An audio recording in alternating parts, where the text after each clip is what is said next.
Recording has been started. Good morning, everyone. Welcome to the Council for Strategic Affairs monthly roundtable discussion. My name is Dr. Adityanjee, and I am the President of the Council for Strategic Affairs. Today is Saturday, October 18th, 10 a.m. Eastern Time, and it is 7:30 p.m. in India. Those of you who looked at our flyer, this is a mistake, and I thoroughly apologize for the mistake. The picture of Dr. Kaush Arha is wrong. That's not Dr. Kaush Arha's picture. Actually, this is the picture of Dr. Kaush Arha, one of the panelists. The topic for today's discussion is tariffs and geopolitics, how to lose allies and antagonize partners. My apologies to Dale Carnegie for plagiarizing the title of his book, How to Win Friends and Influence People. So that is coming from there, how to lose allies and antagonize partners. Little bit about council. We do these kind of activities. We are a 501c3 organization with the IRS. So please donate and support to CSA. The link is here. We do a roundtable discussion every month and we do a distinguished lecture every month. We'll have a distinguished lecture next Saturday. Please subscribe and like and share our YouTube channel. So the issue is tariffs and global geopolitics. What tariffs are leading to geopolitics. I'm going to introduce all our speakers briefly. As I said, this is Dr. Kaush Arha. Dr. Kaush Arha received his PhD from UC Berkeley and JD from Stanford University. He has worked for the State Department. He has worked for USAID and Atlantic Council. So as and when he joins, he will be talking about the US issues vis-a-vis tariffs and geopolitics.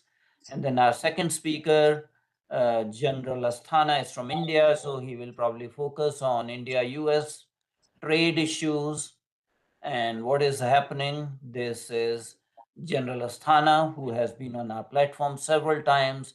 He's an international strategist and military analyst, retired from Indian Armed Forces. He has a PhD degree, very well, known media personality. In every TV discussion, he's there. So the tariffs are not affecting just India. They are affecting China. They are affecting Canada. They are affecting Japan. They are affecting every country. But mainly it is China that is tariffs are directed towards. And our last panelist is a very renowned academic, Professor Walter Anderson. Everybody knows that Professor Walter Anderson worked at South Asia Studies and at John Hopkins University, Paul Nietzsche School of Advanced International Studies. He is also affiliated with faculty of Tongji University in Shanghai. He has written several books. So he is now a retired academic. So the topic is how to lose allies and antagonize partners. US is currently a highly divided society, the civil society. Political opinions on values of tariff as instrument of foreign policy agenda are very diverse and contradictory. There's no unanimity. I think we have lots of questions here. Is the USA same as the government of USA or the administration of USA, which usually lasts only 4 years? Is the current administration creating long-term fiscal advantage for US or only short-term gains? Is the recent increase in revenue due to high tariffs sustainable? How will the tariffs impact allies and partners in the long run? That is the question. Are the post-World War II power equations going to fray and alliances rupture because of these tariffs? Time will tell. Will tariffs lead to resurgence of USA or decline of USA? And finally, is Trump leading the US into a permanent trade war? So yes, we have tariffs and tariffs. We have to navigate the global trade, It's not just one country. US trades with all the countries, and there are differential rates of tariffs for all the countries globally, but they keep on changing. With every day, with every deadline, they keep on changing. So will the tariffs remain tariffs with two Fs or just a single F, which means there will be diminution in the potency of tariffs? Well, tariffs and sanctions have their implications. It's a nice picture, return of the robber. Tariffs is basically, is it robbery internationally? It will lead to trade wars. So that is the discussion we are going to have. Some housekeeping rules. Please keep yourself on mute to avoid noise interference. Change your cell phone to vibration mode. Please do not try to interrupt our esteemed panelists. Only those members of audience who identify themselves openly will be allowed to pose questions. No anonymous questioners, please. All the questions are moderated through the chat room. Please ask very precise questions. Don't write lengthy comments. This program is being recorded. It's being also live streamed on our YouTube channel and will be available on our website as well. Please subscribe, like, and share our YouTube channel. Again, we are registered as a 501c3 organization with the IRS. Please donate and support to the CSA. So I see that two of our three panelists have joined. Since the first panelist is not here at this point in time, I will request our second panelist, Major General Shashi Bhushan Asthana, to give his opening statement. Each opening statement is for 7 minutes each because we had three panelists. So kindly keep it up to 7 minutes. So Major General Asthana, the floor is yours. Kindly unmute yourself, sir. And let's start with your opening statement. Thank you, Dr. Adityanjee, esteemed panelists, ladies and gentlemen. It's a pleasure talking to the informed audience who know all the basics about what has happened regarding the tariffs and how the relationships have changed because of tariffs to a great extent all over the world. It's not only for two countries. But let me concentrate more towards Indo-US relationship, although I'll be making a reference to everybody else as well. Economic coercion has always been a part of state policy right from historical times. But in the present time, when we see the non-kinetic war taking a different shape, in which tariffs are also being used as an offensive tool in non-contact warfare, this has become very eminent. Now, initially, let's put it this way. As far as India and US is concerned, let me first make few broad points. Firstly, President Trump may be there for 3 years, 3.5 years, but India and US will remain. There are many common interests between these two countries. Those interests are not going away. And therefore, when I see strategically, we have to look beyond a period. This period of turbulence, I think India is very well capable of, and I'm sure the Americans are also quite capable of enduring the kind of turbulence which is happening. Certainly, even after that turbulence, both will exist, and there is a world beyond that, number one. Number two, which is very important for my American friends to realize. See, when British Empire collapsed, they didn't know why they collapsed. There were indicators, they didn't read it. Today also, there are indicators that American empire is going to collapse. If you read those indicators and take appropriate midterm course corrections, I think the decline can be slowed, but it cannot stop. Decline is certain for the reason because others are growing. And while others grow, you cannot stop the growth of rest of the world because you want to make America great again. So that being said, now let me talk about the tariff part of it. See, initially, I feel that there were two logics. American friends can correct me, I may be wrong, because there are different perceptions on that. As we perceive, perhaps President Trump thought that let services I have the advantages as far as India is concerned and many other countries are concerned. As far as goods are concerned, if I put additional tariff or if I put pressure of tariff, because I am the largest consumer market in the world, let me leverage that to my advantage. Let me put and renegotiate trade with everybody else. Maybe that I am a beneficiary and I'll get something more for the economy of America. That's one thought process. The second thought process was he, as well as the deep state of America, is very scared of BRICS. They feel that if they trade in local currencies and if a de-dollarization local currency trade uh, or a common currency of BRICS starts, considering the growth of the size of the BRICS, it can certainly uh, impact the influence of financial influence of United States. And therefore, President Trump thought that he must target BRICS countries. Now he knows the reality that he cannot target China, America, India, Brazil, and Russia all together. So he thought that let me first take on India and Brazil, and then handle Russia, then handle China. Because initially he started off with China. He went up to 245 years percent of tariff, and after that, when China again started off with the restrictions on the rare earth, he had to come down to the realities and bite the realities, and therefore he came down and became quite relaxed on China. So apparently, uh, these these were the two major drivers which he thought perhaps he can deal with. Coupled with that are certain incidences which involve his personal ego or personal finances or personal businesses that I won't talk about it, because in strategic terms that they don't matter actually. Now we come to India. See, why India has taken a very strong stand against tariff. The reason is very simple. Firstly, if you see the goods and services, I don't think America is at a disadvantage while trading with India.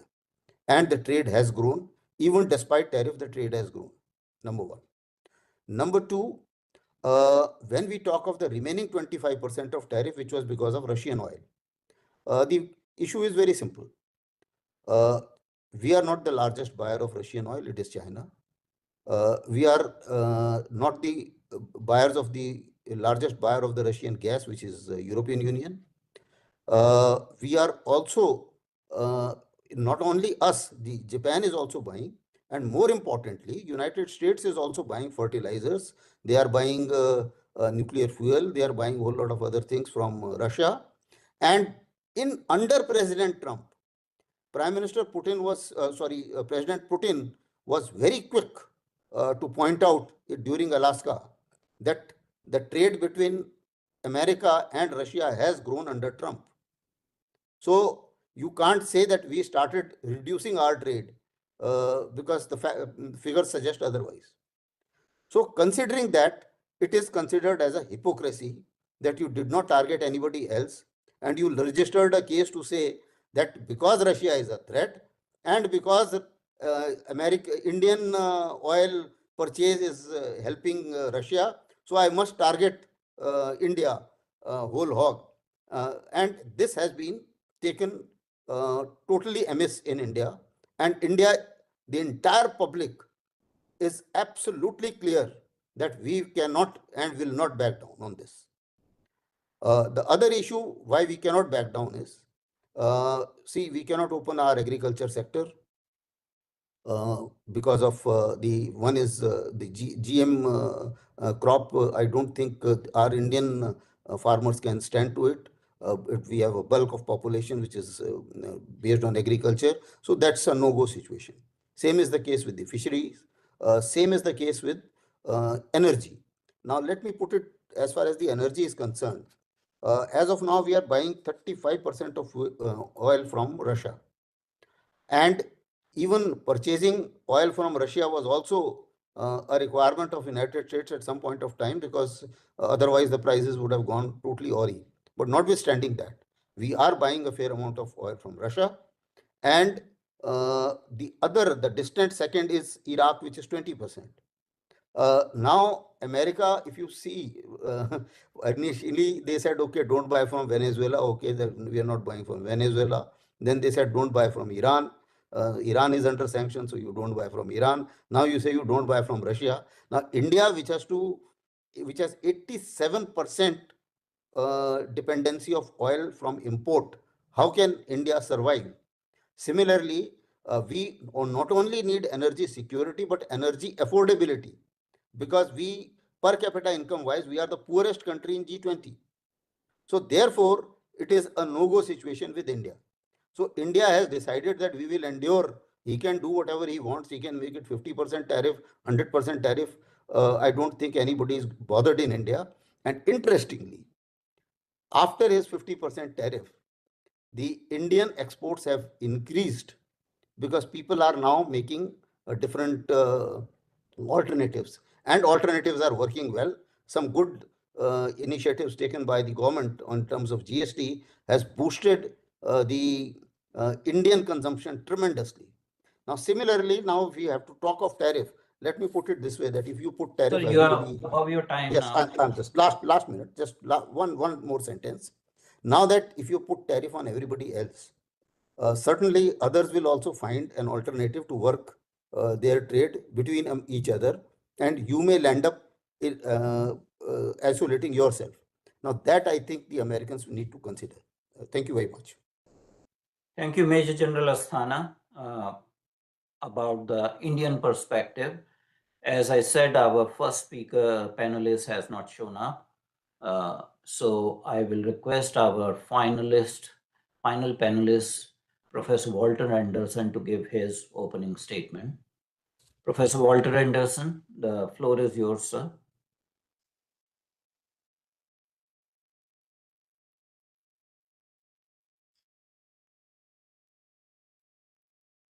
Professor Anderson, are you there, sir?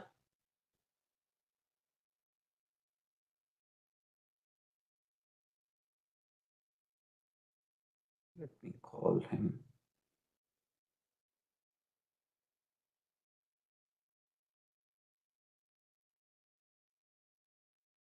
Yeah, he's there, but he's muted, sir. Adityanjee, he's muted. Professor unmute Walter himself. Anderson, kindly unmute yourself.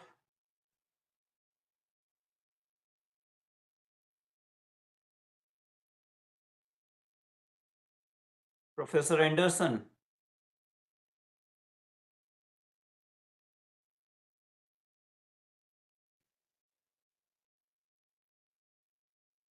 Your turn, sir. Okay. Can you hear me now? Yeah, we can hear you, but we don't see you. Your video is not working, looks like.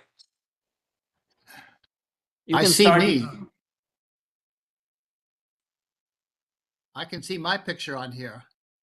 Okay, somehow your picture is not coming, but you can start without the video. Okay, let me start. This is a very interesting topic, and it's one that's a great deal of concern in the United States. I'm going to sort of focus a bit on India as well, though the tariff issue is one that has applied to many countries. And I think Dr. Adityanjee was right when he spoke of tariffs being used as an instrument of foreign policy. No U.S. president has done so as much as Donald Trump has done so. And we still, I'm not quite sure what the long-term effects are. The critics say it will lead to, greater inflation in the United States and people will turn against it. That hasn't happened yet. We'll see what happens. Well, the Trump administration has started out on a highly mercurial relationship with India, and which is somewhat typical of his unorthodox style of diplomacy. While India's relations with the U.S. are now rather shaky, they did not start out that way. And it could change back rather quickly.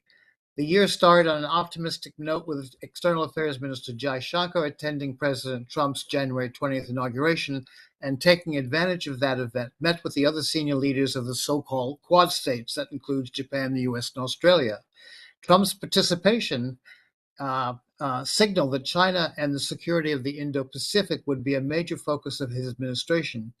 and India is a major player in how these issues impact on the United States.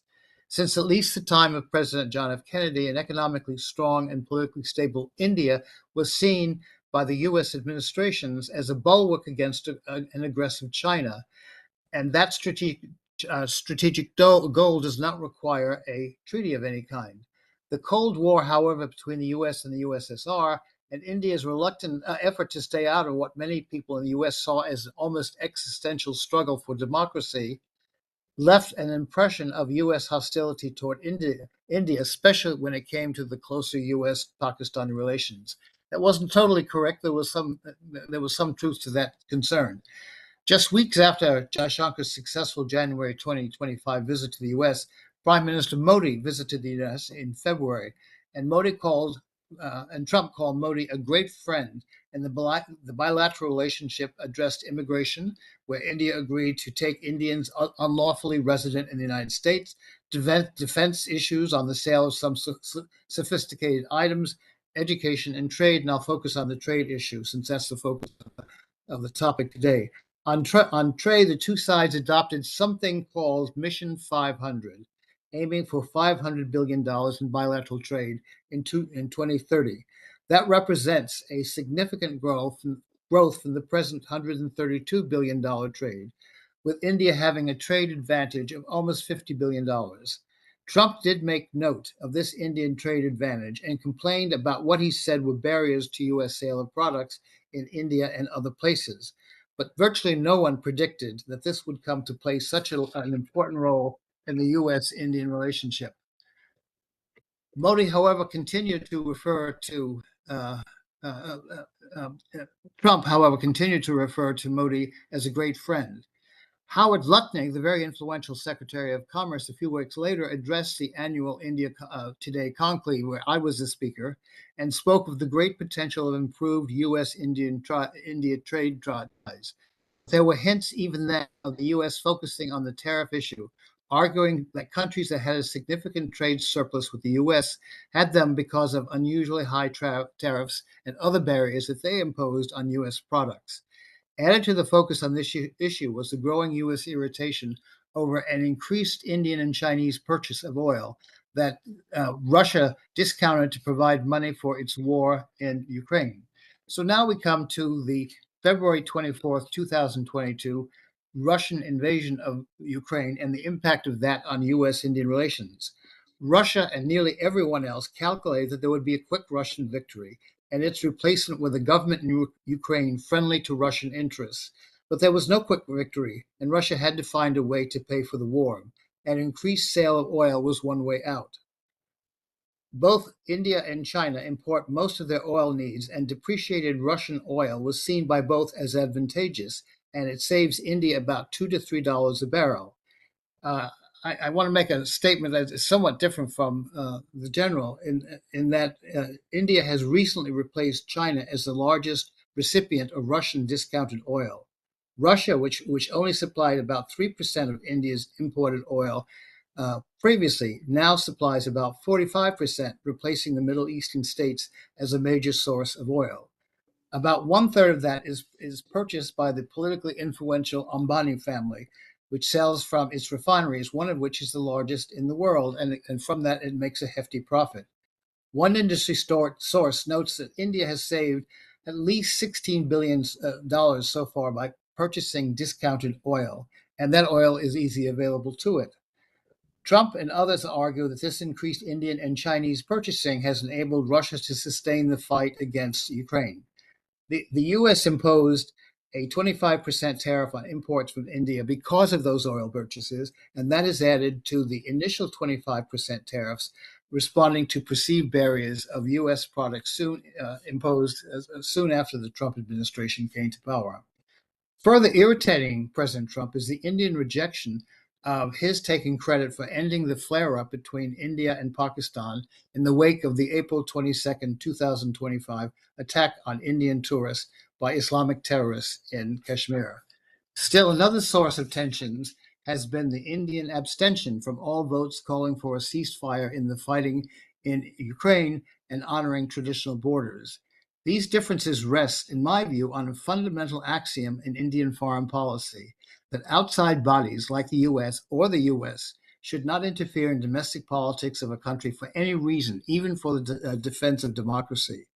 Added to this reluctance are some factors against getting involved in issues relating to Ukraine, and they are: one, a traditional reliance of India on Russian arms; second, the consistent Russian backing of India in international forums, such as the Indian annexation of Sikkim; third, a hedge against Russia siding with Pakistan Indochina against India. Critics of the Indian stand take a public stand on Ukraine, argue that Russia is in fact an outside actor, impinging on the territorial integrity of Ukraine and even threatening its independence.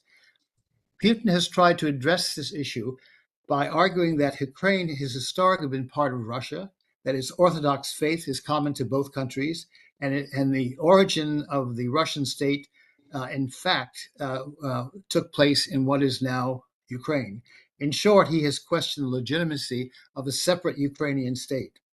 The current crisis in Ukraine has its roots in the lack of any real resistance to the Russian annexation of Ukrainian Crimea in 2014, followed soon after by Russian military support for efforts of Russian-speaking minorities in Ukraine to throw off Ukrainian rule and to join Russia. But he misjudged clearly the current situation on two counts. One, Ukraine under its Jewish president, Volodymyr Zelensky, who incidentally is in the US right now, has put up a fight against Russian advances. Two, NATO countries in Europe have united, unlike on 2014 when they stood on the sideline, to provide Ukraine financial assistance and arms and to draw closer militarily to each other and recently to the US. On the key question of the impact of Indo-US relations, of continued import of huge amounts of Russian oil, much will depend on whether Russia and Ukraine can negotiate a resolution that ends the fighting, and that in turn will require a willingness of both countries to compromise. And on that, to be quite frank, and there may be some questions on that, I'm not optimistic. This crisis stands in the way of Trump's view of himself as a peacemaker worthy of a Nobel Peace Prize. There is an Indian factor involved in this, and that Indian involvement has an impact on Indo-US ties, as I've mentioned. Thank you very much, and I think this is, the start of what could be a very interesting discussion. Actually, our first participant or panelist, Dr. Kaush Arha, has not joined, so we will just go ahead with question and answers. And before I open the floor for anything, I have some observations of myself, and I'll address some questions to the two panelists rather than start the discussion right now. And my first question goes to Major General Asthana. Major General Asthana, somehow this has got veered down to India versus US, where the idea was global geopolitics. There are two countries which are US allies, and both are located in Asia. Both are somehow treaty-bound allies. One is Japan, second is South Korea. With the trade deal that Japan signed with the US after these tariffs, Japan is expected to invest $550 billion in US economy. Similarly, South Korea signed a deal for investing $350 billion in United States. Both these countries, their internal angst to their ruling politicians, to the extent that Japanese Prime Minister lost his job. What are we seeing? What are the trends we are seeing globally as far as geopolitical implications of tariffs are involved? See, first I'll answer your question and then I'll correct some figures which were mentioned earlier. Firstly, as far as your question is concerned, as far as Japan is concerned, they are overly dependent on their security on United States, and therefore they cannot actually, shall I say, push back on the diktat of President Trump. And that is the reason why they gave 0% tariff to USA and the Prime Minister lost the job. because they all felt that he has succumbed to the pressure, number one. South Korea also has a similar problem, that they cannot face North Korea and perhaps the Chinese without the United States. So these two countries are overly dependent on USA, and that's why they have succumbed to a situation which has been posed on them and given 0% tariff to USA. As far as India is concerned, firstly, I must correct a figure here. Indian import of Russian oil has reduced. It's not that it has overtaken China, it's the other way around. Number one. Number two, why it has reduced? It's not because of a threat of President Trump's tariff. It has reduced because of a couple of reasons. One is the discount which Russians were giving has reduced. Number one. Number two, because we were trading in ruble trade, Russians have got much more surplus rupees, and therefore there is a balance of payment problem. And because of that, again, we are looking at a diversification. Now, this was misconstrued in whatever manner, and President Trump made another fake claim and false claim, and I have no hesitation in calling it out, that Prime Minister Modi said that, okay, I am ready to stop buying Russian oil. That never happened. Thank you, Major General Asthana. You have made your point. I will have a question for Professor Anderson.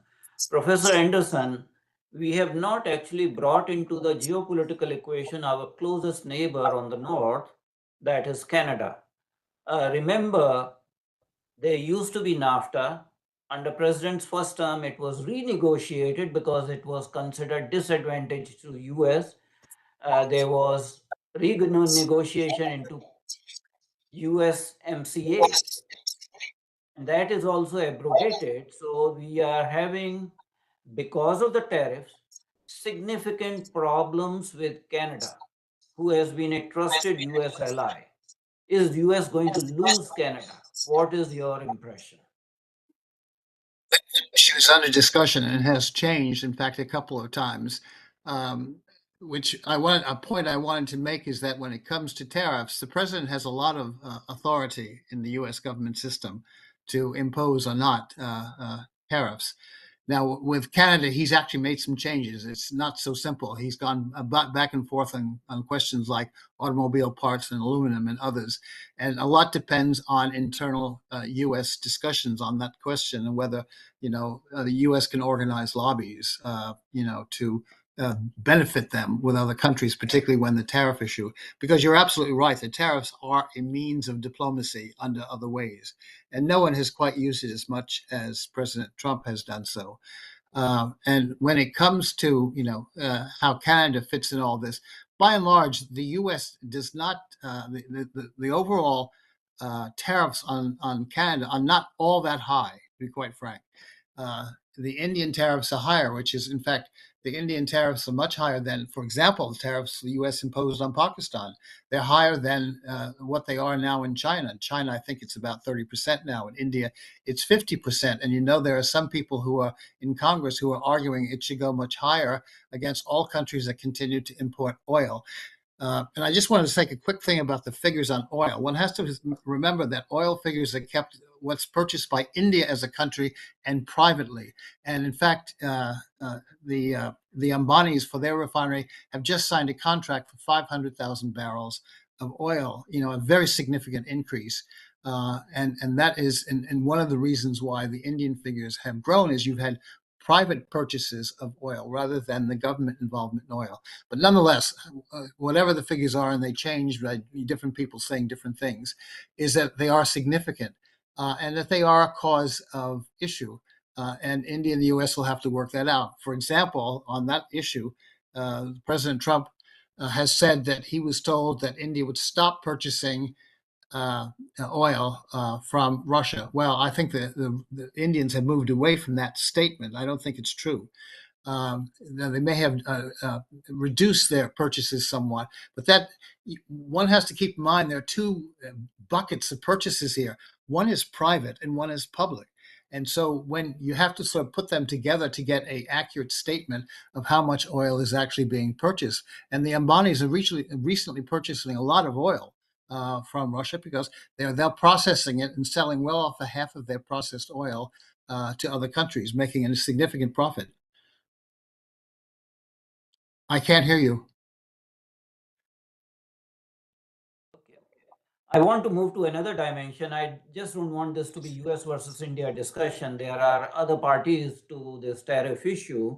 So I want to bring Major General Asthana. Major General Asthana, US has put tariffs on China time and again, and then shifted the deadline because they were apparently negotiating a trade deal. And that led to a moniker or acronym for President Trump, TACO, in United States. It led to a situation that people are just, not really convinced whether US can stand up to China.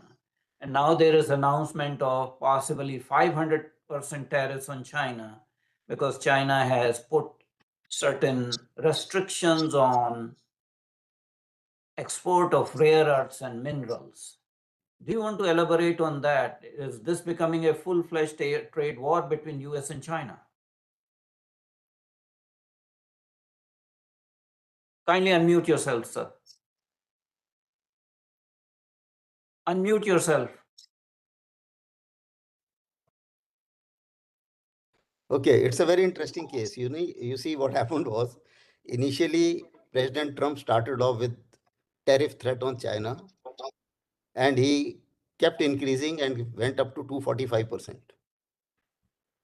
China did a very small action of just stopping the magnets, the rare earth magnets and the rare earth supply, and putting some export restrictions on that. That was good enough to shake President Trump and United States. And he came down to whatever, I think he came down to 30% or something like that, or within no time.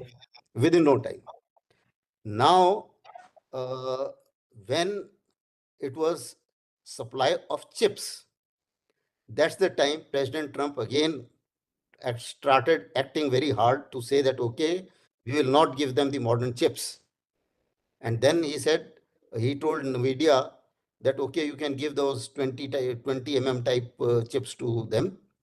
And President Xi Jinping said that kind of chips I'm myself making. So thank you very much. I don't need your chips. And thereafter, he again started off with this. That is the time President Trump, in his exuberance, said that, okay, I will put 100% tariffs on China and 500% tariffs on China. Let's be very clear, he can't do it, he can't sustain it. In today's newspapers, there is already a statement of President Trump that I know that America cannot sustain it, but I really don't know what to do, but they are forcing me to do something like this. Let me be very clear. Americans may be quite comfortable today, but you just wait for 6 more months. If the tariffs remain exactly what they are, and if you actually land up putting 100% tariffs on China, after 6 months, you will find that it will become unbearable for American public. There was an assessment carried out by an American organization as to who is finally going to pay for these additional tariffs all over the world. It came out that the host countries generally are going to be affected by about 12 to 15% or something like that. The countries which are exporting to USA. The USA factories, or shall I say the dealers, they will get affected by about 10 odd percent. 55% of that will have to be paid by American citizens. And that is the major chunk. So I don't know who is making these policies, but there is something basically wrong somewhere, thinking that you can perhaps browbeat the entire world because the America has got that kind of leverage. Yes, no doubt that America is the largest consumer market as of today. But if tariffs remain like this, maybe that future may not be like that, because there are other markets coming up and there are others the people are finding other avenues of trade. So that's how the things are. That's how the things stand. I don't think Americans have the capability to withstand a trade war with China. I don't think so. Okay, thank you, Major General Asthana. My next question goes to Professor Walter Anderson. Professor Anderson, kindly unmute yourself. While making your earlier statement, you had made an observation that US President has extraordinary ability to impose tariffs. As you know that domestically, this is a very contested statement and people have gone to the courts and the matter is actually being adjudicated before the Supreme Court. And it is said that the ultimate authority to impose tariffs lies with the Congress. So, what are your views on that? Kindly unmute yourself. You're muted right now. You hear me now? Yes, we can hear Yeah, you. yeah. Right. Thank you. Yes, it's true that that issue is being debated about whether Congress can or not. But I would not assume, because your question assumes that somehow that will change the policy regarding tariffs. There is already a proposed bill that has the support of 85 of the 100 senators that would impose several hundred points in tariff against countries that continue to import oil from Russia. So I would be very careful in thinking might be a good thing. It may not be a good thing because you may have significant support for increased tariff against that. And regarding whether or not it pinches on it hasn't so far. In fact, reports have just come out today in the Wall Street Journal regarding the impact of the tariffs on pricing. It has had a little, but not much.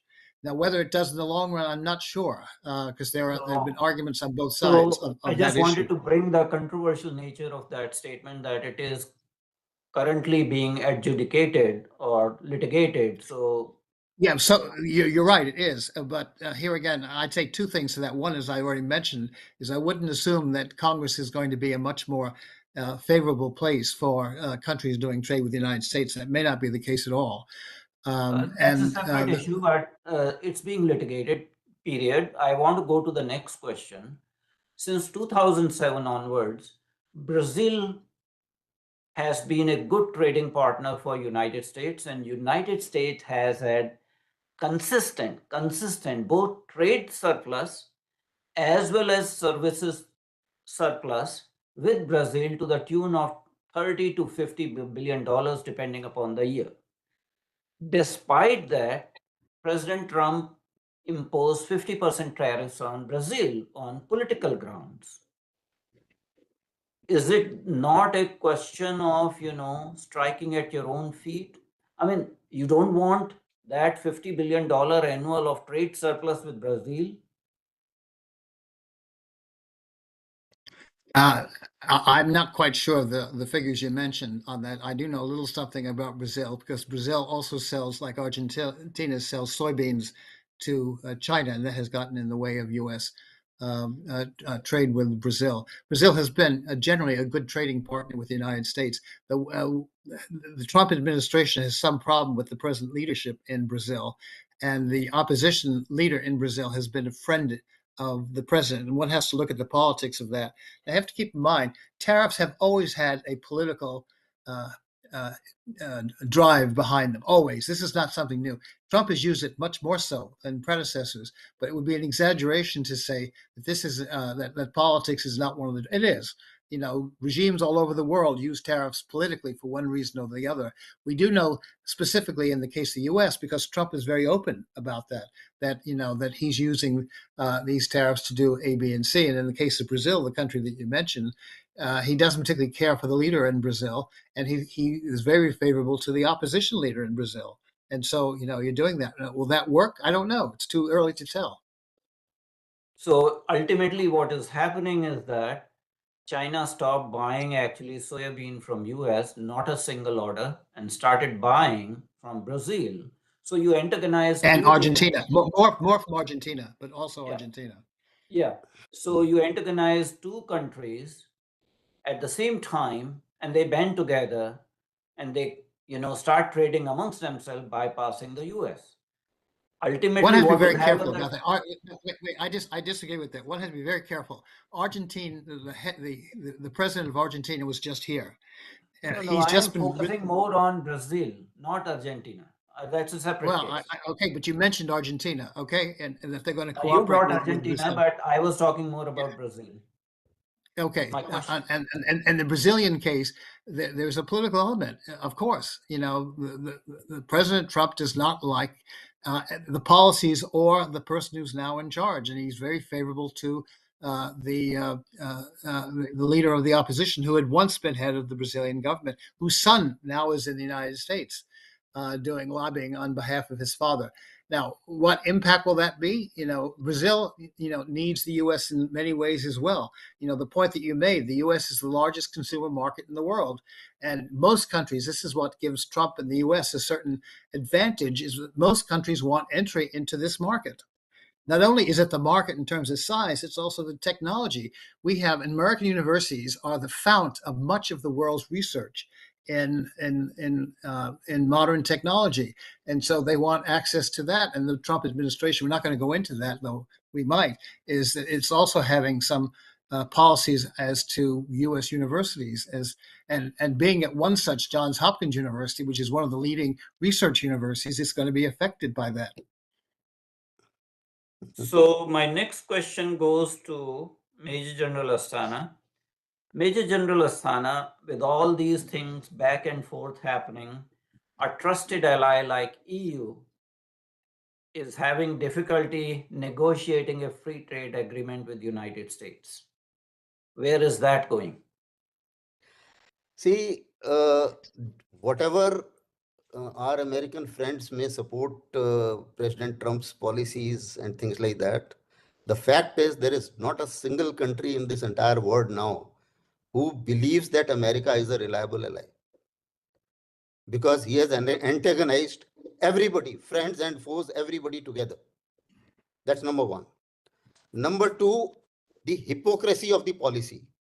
We used to hear very interestingly rule-based order. US stands for rule-based order. Now, where is the rules-based order when he says, I want to have Greenland, I want to make Canada as a state of United States, I want to punish Brazil because I like the opposition leader. So where is the sovereignty of that particular country? So there is no rule-based order as far as this particular administration is concerned. Now you talk of the democracy. You sideline all the democratic leaders, host the field marshal of Pakistan in the White House, and for a major period, we have seen, I think in 78 years of Indian independence, 50% of the time military has ruled Pakistan and USA has sided with military. So let's be very clear that democracy is also as far as the convenience part is concerned. Whenever it is convenient, yes, we are for democracy. When it is not convenient, then you don't look at the democratic partner. Now we come to the issue of can Europe believe President Trump? The answer is no. Initially, he talked of that it is your problem, it is not my problem. Ukraine war is not, I did not start it. It is Biden's war, it is not my war. Then all of a sudden, all the European leaders landed up in White House. Then he says, his tone changed. He says, no, we must punish Russia. And then all of a sudden, you had Alaska, his tone changed again. Then you had Zelensky coming back again. And then he said, okay, Moscow is not following me. I am very angry. So I will now I will give tomahawk to Zelensky. Now, then he has another talk with Putin. Let me say in no uncertain terms, I am no fan of Russia and whatever action they have done as far as violating the sovereignty of another country is concerned. But let's have no doubts. USA, including President Trump, no US person can afford to risk Washington and New York to save Ukraine. And President Putin has got enough arsenal to threaten either of the two.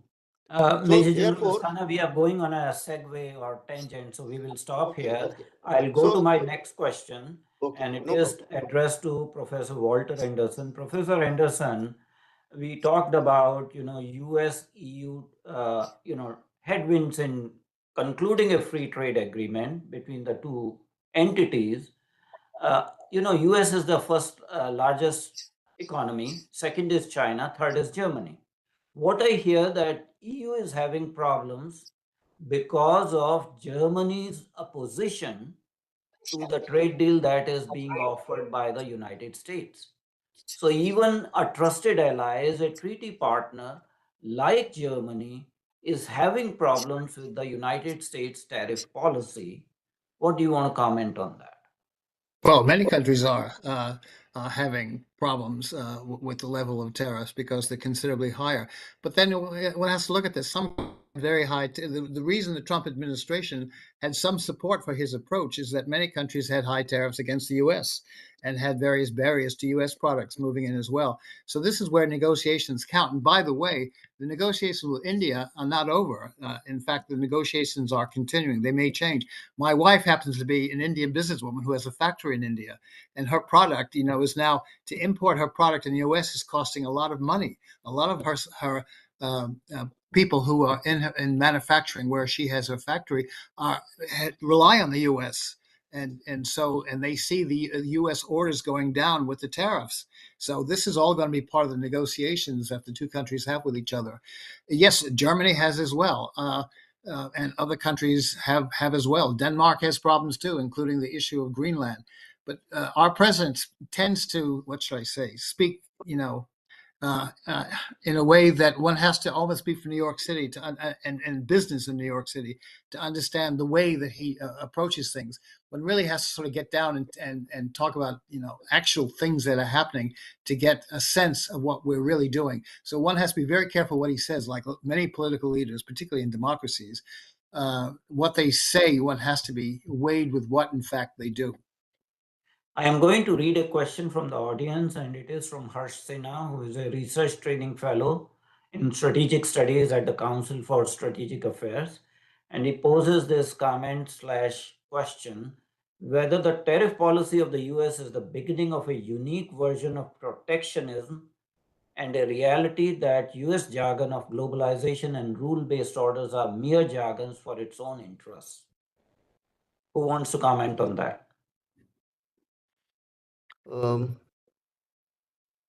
I think we both can comment. You will get two different views. I think that would be more beneficial for the audience. Okay, go ahead. Professor, would like to take on first?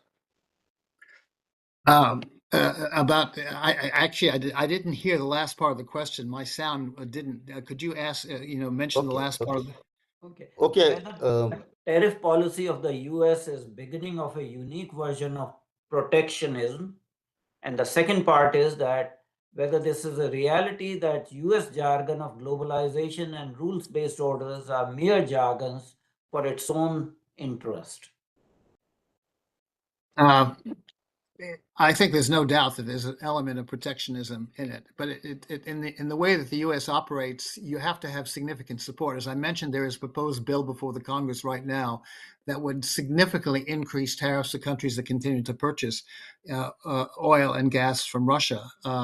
And I think it would be a disaster if that happens. And I expect from personal interest with my wife's business, if you increase tariffs, which are now 50% from India to I think they're talking about an additional 100% at 150. And in some cases, the figure you mentioned, General, is 500. I haven't seen that figure, but it's certainly increased.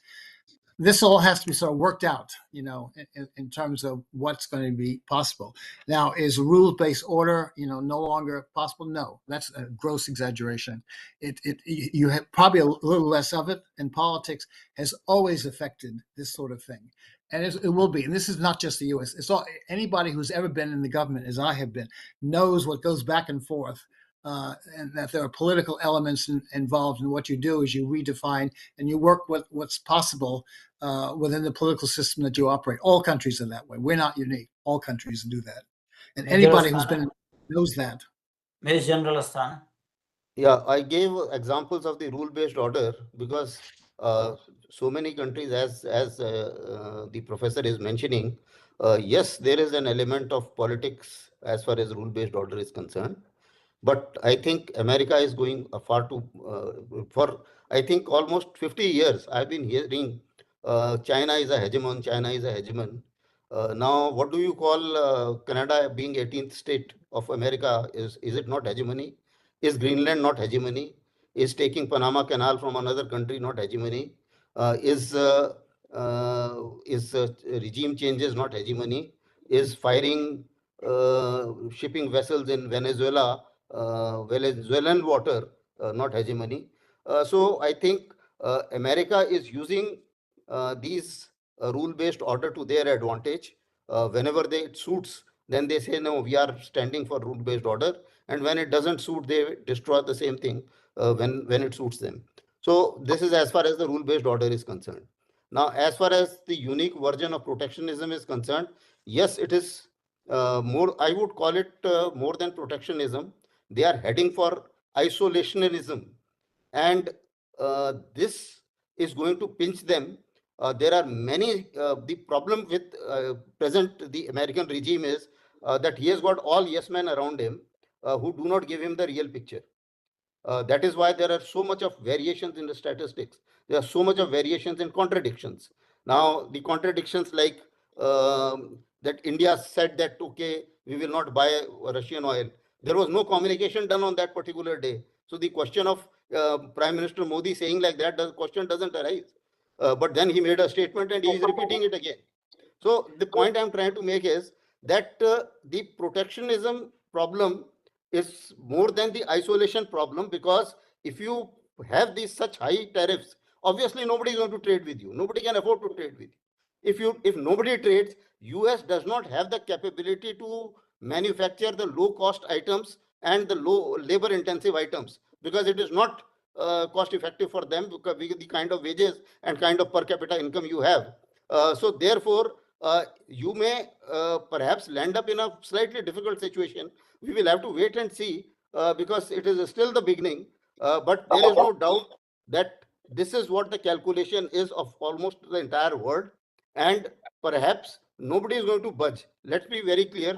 I think there were a lot of, shall I say, the staff of President Trump made a lot of comments about India, a lot of comments about China. Neither China budged so far, nor has India budged so far. You can Thank you, Major General Asthana. You 500% made your tariff. point very well. Okay. We are running out of time. My heartfelt thanks to Major General Asthana and Professor Walter Anderson. We are very sorry indeed that Dr. Kaush Arha did not join as a panelist. I'm not sure what were the compulsions. I am very thankful to our audience members, and I'm also thankful to Team CSA for doing the background work for organizing this discussion.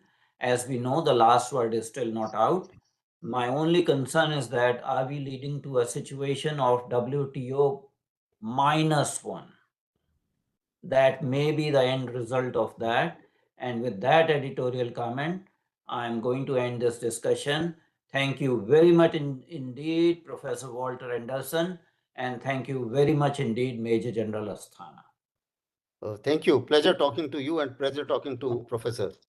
Well, I'm happy to have met you. I don't think we've met before. So when I frequently go to India, I hope to see you when I think you're in India. I hope to meet you in India. Thank you. Certainly, most certainly. Thank you very much indeed. We are going to end this session. Oh, I'm going to send you a copy of my remarks I mentioned to you. I'll send it to you so you can, do what you like.